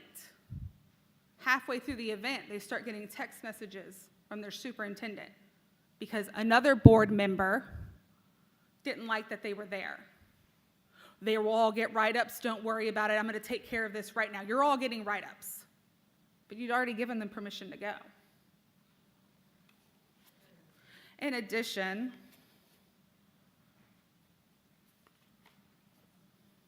Jennifer, as well as numerous other people, talk about how their children were not allowed to be with seasoned teachers because they are in ESL, and my child doesn't speak Spanish. But recently, another parent, a supporter, was told that their child could enter into our dual language program in 5th grade, even though they are not a native Spanish speaker, But that's okay, because they're smart. Because there's not really a board policy for it or against it. So that's what we're going to do. One of the first things I encountered as a board member was trying to figure out the whole graduation thing. And I made some friends, I made some enemies about it. But I couldn't understand why some of our students who were still waiting on test scores weren't allowed to walk. But then I was told it was a board policy, and we can't ignore board policy. Which I understand. You're right, we can't ignore board policy. But then a few months later, a different teacher approached him, and because it was Douglas, suddenly that wasn't the board policy. They didn't need to pass those last exams. They could go ahead and walk. It was only really about Cleveland High School. It doesn't matter about Douglas. It's just Cleveland High School. So those students got to walk, and the administrator, who was just trying to follow the board policy we all say we have to follow, was put on a growth plan. Because he didn't buddy up correctly.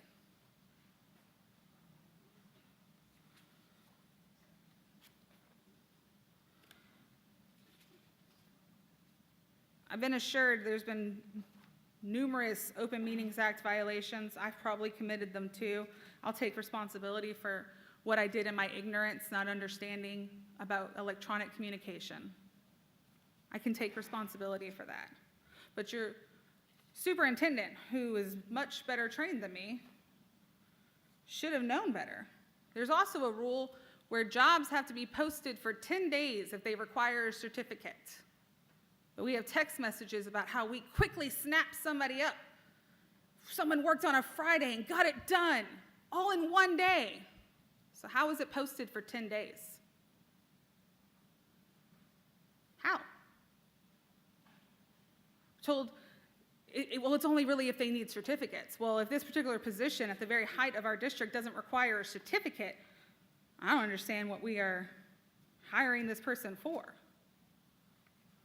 I have text messages and emails where he just is so adamant that our curriculum's beautiful and wonderful.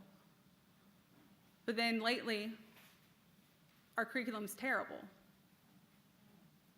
So which is it?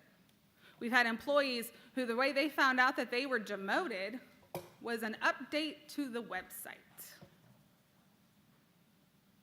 They never got a phone call. They never had a meeting with you. They didn't get their due process. I hear they have great evaluations too. It was made very clear to me, contrary to popular belief, don't ask too many questions. You're painting a target on people that know you's back. Don't say too much. Don't question too much. You're not going to get reelected. Well, it's been the greatest honor of my life to be on your school board. But if that means that I'm not reelected because I had to stand for something, I'm comfortable with that sacrifice. I'm comfortable knowing the numerous employees who have messaged me, begging me. I'm too scared to go up in there and talk to that. I got an email that the superintendent knows my new superintendent, and I don't want to make any waves because education is a small world. Please, can you just believe me? I know I should go up there, but my family really needs this. So those are my reasons. The people who've been bullied, the people who've been moved, which again, once again, contrary to popular belief, not my sister. In fact, I sat down with you once and said, if you need to fire my sister, you'll have my support. We're here to do what's best for kids. I don't think that you do. I believe she's phenomenal. But I told you that. So to say that I then bullied you into not isn't factual. And in fact, her position, her continuing position, has very little to do with my decision. Like everyone says, there's plenty of openings in education right now. I have the emails. I have the text messages. I have emails from other people terrified of you. I think you are a great guy. when you want to be. And I even understand, to a certain degree, having to be the bad guy. It's why right now, if I have to be the bad guy, I'll be the bad guy. But retention's gone. Our test scores are lower than ever. We talk about how you balance the budget, but I think I remember just hearing we're at an $8 million deficit, so I don't know what you've balanced.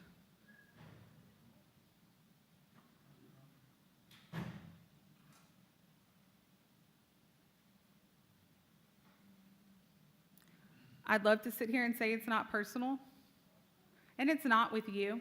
With other people, my heart hurts because I thought you knew me better. I thought I'd served my community in other ways enough for you to at least know me that way, but it's okay. I understand. I understand. I think that you were brought in too quickly.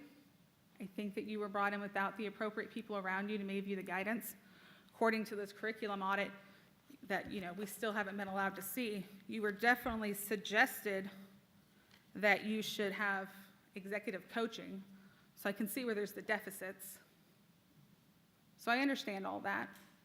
I even reached out to you at one point and said, hey, you're new at this. Should we look into doing something about that? Like, do you need some more training? And you laughed it off. So you feel confident in your ability. So I'm going to meet you where you're at. And if these are all just rookie mistakes, maybe you should have taken it up on that training.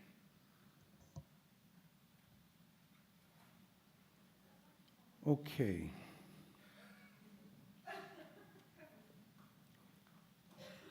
Speaking, before I give my honest opinion, speaking of Open Meetings Act,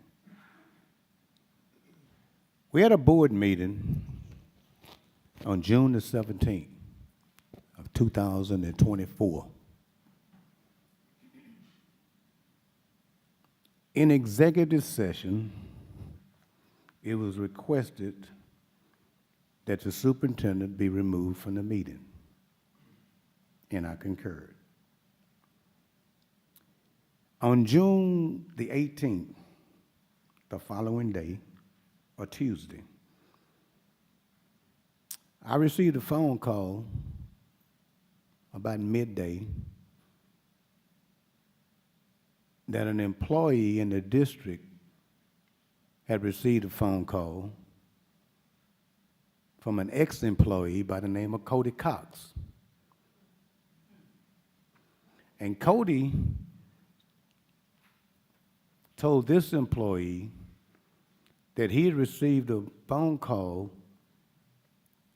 on June the 17th, the night of June the 17th, from a board member stating that 4 of us are going to remove Stephen Mckenas. That is a violation of the Open Meetings Act. And we have several attorneys here, so correct me if I'm wrong.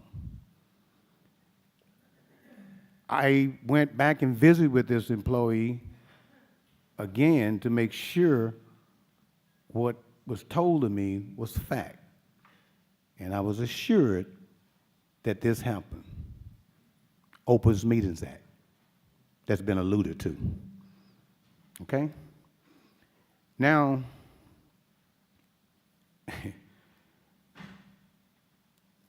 I want to read a letter from Julie Pickerton from the State Board of Education, District 7, Cleveland Independent School District Board of Trustees.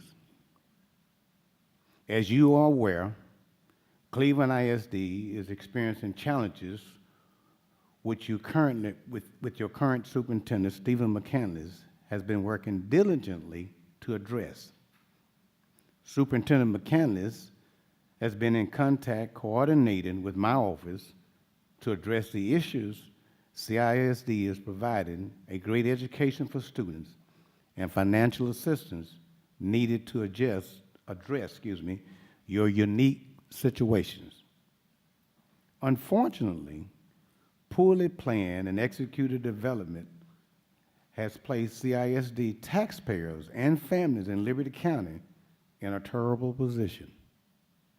In March of this year, Texas Attorney General Ken Paxton filed a lawsuit against Colony Ridge Development. Mr. Mckenas has utilized resources available to him to help mitigate the problems caused by this unfortunate situation. Mr. Mckenas has been diligent in communicating the needs of Cleveland ISD rapid growth and challenges. Also, he is a highly respected superintendent throughout the state due to his distinguished career. His career includes state advisory board panel for student success, numerous awards from state and local service organizations, and most of his advocates for CISD. She goes on to say, I look forward to working with CISD Board of Trustees and Superintendent Mckenas so we can provide the best highly qualified education for every student of your dramatic district. God bless you, the Honorable Julie Perkinson, State Board of Education, District 7.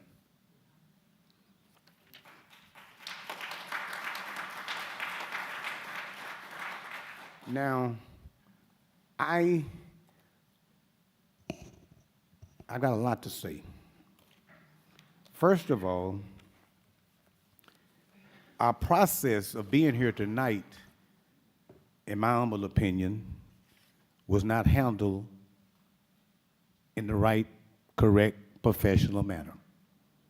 What are you talking about, Mr. Court? I'm glad you asked. First thing that I believe should have happened, and it's been alluded to, is there should have been a conversation with Mr. Mckenas as to what he is or isn't doing to move this district in a forward direction. That's the first thing we should have done. But we didn't do that. Out of respect, my colleagues decided that we're going to buy his contract out. That's a matter of choice. Had we done it in the manner that it should have taken place, I'm almost assured that we wouldn't be here tonight. Okay?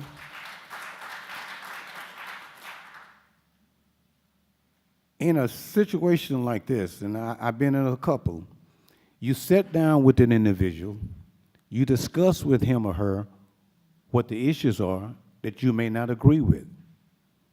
Someone mentioned a growth plan. You can do that.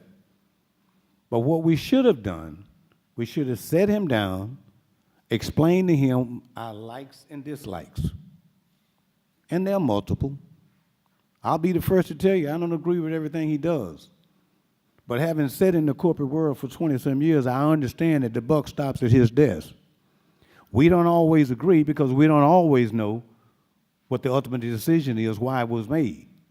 And we have to understand that. Okay? It's no different than raising a child. They wonder why you spanked me today. Well, because I continue to tell you what you were doing was wrong. But if you don't tell a person what they're doing is wrong, then there's no growth. There's absolutely no growth. We talk about numbers. If you would pass this to the board members. Oh, I'm sorry. I want to share some numbers with you. And I do have permission from the superintendent. I'll put my cheaters on. Everyone have a sheet. These numbers come from one of the most respected finance people that I've ever been around. If Karen Billingsley is going to spend a dime, you better have a reason for asking. Here is the potential payout for the superintendent's contract. And I'll leave this out for anybody because it's public record. Estimated payout by the district. Salary for 24-25. Stephen Mckenas makes $265,000 a year. Well underpaid.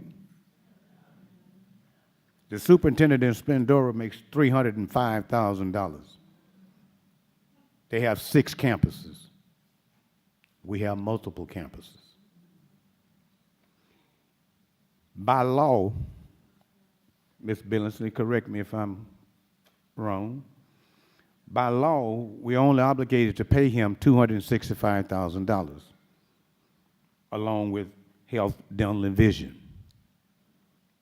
If this board continues in the direction that we've started tonight, decide to go through with this, Stephen Mckenas has a contract through 2027. So that would be 265, get your calculators out. That would be $265,000 a year times 3. Health, dental, vision, $13,127. That's if he leaves normally. That'd be 265 times 13,127. If we go through, or they go through with this, it's not we, and he is removed tonight, that would be 13,127 3 times. Attorney fees, and this is an approximately $100,000. Just to give you a little insight, they just had this same situation in Humble, and I've been told that the attorney fees alone was $1 million, just attorney fees. Other settlement would be $100,000. It's been suggested that if he's removed, that we have a search firm. That's $40,000. Now, Ms. Brooks alluded to, where do we go from here? Who steps up? What if, what if, what if? Well, if you have an interim superintendent, which you would have to have, a minimum of $15,000 per month on top of whatever their salary is. Total amount estimate payout by the district, $1,089,381. Now, here's the kicker. We go over to the right. If he were to contest it, then the funding for the following year is going to decrease. Okay? It's going to decrease by 265 times 2, 13,127 times 2 gives you a grand total of $556,254. I'm sorry, $556,000. Help me, y'all. $556,254. When you add that to the $1,089,381, you have a total of $1,645,635. That's not all. As alluded to by Ms. McNair, we had a budget workshop on Thursday night. We're going to adopt a budget, a negative budget, correct me, Ms. Billingsley, if I'm wrong, of $8 million. Now, that's not Stephen Mckenas' fault. There are multiple reasons why we going to be at that point. School down south. Correct me again if I'm wrong, I think my numbers are right. We get approximately $6,151 per student. $6,160. Use your calculators. In the beginning, if I'm not mistaken, down south, they took 1,000 students from us. Okay? So when you multiply that times what we get per student, That's what we lost out of our June budget right off the top. Not Mckenas' fault. We lost that because the previous superintendent went to Austin and we ended up with private schools. Now we have 2 campuses. So I don't know how many students there now. It's what, 1,500 probably, times whatever we're getting. That comes off the top of our budget. That's the beginning of why we have a negative $8 million budget, not including or discluding COVID. There are a lot of things, there's a lot of reasons why we're here. We have failing campuses. We have some issues that some of it's out of our control. We have students coming into this district in the 12th grade non-English speaking. That's a hell of a position to put a teacher in to teach someone math that doesn't speak English. I'm just being real with you. These are things that are causing the problems that we have. Yes, we have 3 failing campuses. Yes, we do. 3 Fs, we have that. But the man recognized that there was a problem and started moving people around. That's where the problem began to come in. People got disgruntled because they moved Willie Carter or moved whoever. But you cannot fix this problem overnight. It's a process. I've heard board members say, well, you moved so-and-so, but you didn't reduce his pay. You can't. They're under contract. Right, Karen? You can't move them. You can move them, but you can't take the money away. These things you all do not know, but you need to know. I heard somebody say earlier, man, what a crowd. Do me a favor. Do yourself a favor. Start coming to the school board meetings. This is what it should look like every 3rd Monday of every month. Not because there's an issue, but because you are concerned about our students and our children. We're sitting saying that we're concerned. You add 8 million to 1,645,635 is $9,645,635, Chuck. That's what we're looking at. That's what we're looking at, people. My suggestion to my colleagues is that we revisit this. Let's sit down as grown adults.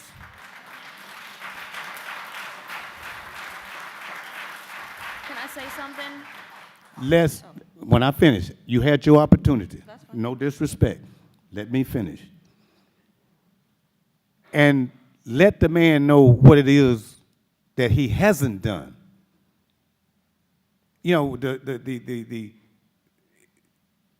what was given to me from my far left is not a reason. The attorney told us, we need to listen to what this man has said. We're going to lose. You can kick him out tonight, but you're going to lose.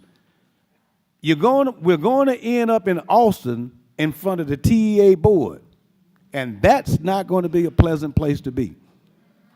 It's not going to be pleasant. Please, think about what we're doing. Let's sit down, give him some directions, and if he can't follow direction, fine. That's all we need to do. And I truly believe in the depths of my heart that everything that you guys believe, you believe. But we went about it the wrong way. I'm through. Mr. President, there's certainly legal advice I'd like to give in closed session, but I think it would behoove this board for further discussion if I share the legal processes that are open to this board before discussion continues. Would that be okay? And I know, Ms. Pena, you had your hand up. Would you like to go first, or would you like me to I was just share gonna first? mention something that hasn't been mentioned. We merely brought this to the table. There has been no discussion about it since June 17th. This is my very first time seeing how much the superintendent makes, and this is my very first time hearing the rest of the board speak about it. I just wanted to put that out there, because I feel like we're being unfairly portrayed, that we've been discussing this in executive session all this time, and we have not. It was brought to the table, and that was it. There has been no discussion about it. It's happening right now. I knew how much you made. I think that that comment makes it even more important that I share the potential outcomes. And there may be more that creative lawyers may think of that I haven't, but just broadly speaking, there are 4 potential outcomes. One is that this board decides to continue the superintendent's employment at this time, and that there's no action taken publicly or no action taken at this meeting regarding his employment. There can be action taken about, I think I heard discussions, conversations, growth plans, sitting down, but no action on we're not continuing the employment. That's option 1. Option 2 is, of course, the board can choose to buy out the superintendent's contract, and I think that's what Mr. Carter was talking about. The superintendent has a contract for 3 years, and the sheet that Mr. Carter passed out, Board President Carter passed out, tells you how much that payout would be. One important thing that this board needs to understand is that there is a law in Texas, a statute, that if a superintendent is paid more, all superintendent payouts, all superintendent settlements need to be reported to the state of Texas within 60 days. If the superintendent is paid more than 1 year of salary and benefits, the state of Texas reduces a school district's funding by any payment over 1 year of pay and benefits. So I think that you guys need to understand that, and that is on the sheet. So option 1, continue the employment, maybe with further direction. Option 2, of course, is a buyout. Option 3 is always some kind of settlement, and a settlement involves conversation among either the parties or the lawyers or a combination of both. And number 4 is that this board could make a decision to take action to exit the superintendent. That is not on your agenda tonight. Your agenda tonight does not have the language that is needed to choose to fire your superintendent. And there are legal steps that have to be taken first. First of all, there has to be good cause because we are in the middle of a contract. We can talk in closed session about what good cause means, but it is a high standard, according to the Commissioner of Education. Second, the board has to first take a step to propose the termination of the superintendent for good cause. There has to be an agenda item for that. If the board takes that action to propose for good cause, the superintendent gets written notice. The superintendent then has 15 days from the date of the written notice to appeal if the superintendent wants to appeal. If the superintendent does not desire to appeal at the next board meeting, the board can take action on the proposed termination. If the superintendent desires to appeal, again, the superintendent has 15 days to go to the Texas Education Agency and ask the Commissioner of Education to appoint an independent hearing examiner. The Texas Education Agency would appoint an independent hearing examiner from a list of hearing examiners that are trained by the Texas Education Agency. They're lawyers. They're not usually educators, but they certainly could be educators as well. And that independent hearing examiner would then hold a mini trial where the superintendent and the district put on their evidence. A school district proposing the termination of its superintendent for good cause has the burden of proof. That means a school district needs to show by a preponderance of the evidence, 51% or more, that there is good cause to terminate the employment of the superintendent. And again, good cause is a defined term. The hearing examiner, after this mini trial, that usually lasts anywhere between 2 and 4 days, could be shorter, could be longer, and it can be an open hearing or a closed hearing at the decision of the superintendent. Witnesses are called, individuals are cross-examined, board members can be cross-examined, employees can be cross-examined, individuals can be subpoenaed. It's very much like a trial. It just doesn't happen in a courthouse. It happens in a conference room usually. Then the hearing examiner issues a recommendation. And let me talk about how long this process goes. After the 15 days, the TEA usually appoints a hearing examiner within about 10 days. And then the hearing examiner's hearing and their recommendation takes anywhere from 60 to 105 days, somewhere between 60 and 105 days. And during this whole process, whether or not your superintendent is sitting at the table or acting as superintendent, they continue to be paid as a superintendent. So if you choose to bring in another superintendent, an acting superintendent during this time, you cannot cut off the pay of your current superintendent. Hearing examiner then issues a recommendation. The board then considers the recommendation at a public meeting. There are rules about things that must be changed or can't be changed in the recommendation and things that the board can change in the recommendation. Ultimately, the board is the decision maker of good cause. And after that 60 to 105 days, so that's probably up to 120 or so, 130 days from the day you make the decision to propose termination for good cause, the board can take action on the superintendent's contract.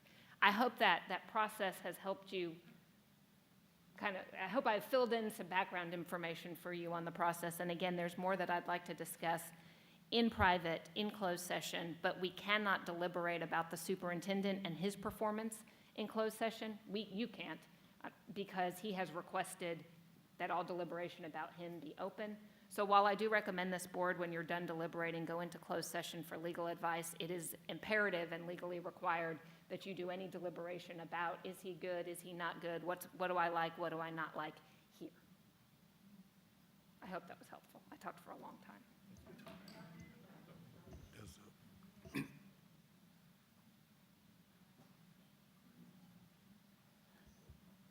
Okay, you've heard the advice from the attorney. Where are we? I'm going to go ahead and go into the executive.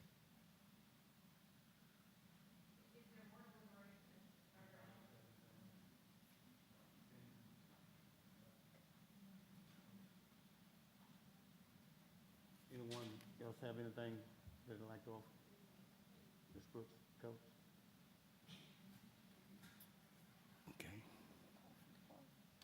Okay. We entertain a motion to close at this time? I think you can call them in. Excuse me? Yeah, okay. We'll just go ahead and call for a recess. Time is 8:13. Are we going into closed session, We Mr. can, President? yes. Okay. In that case, Okay.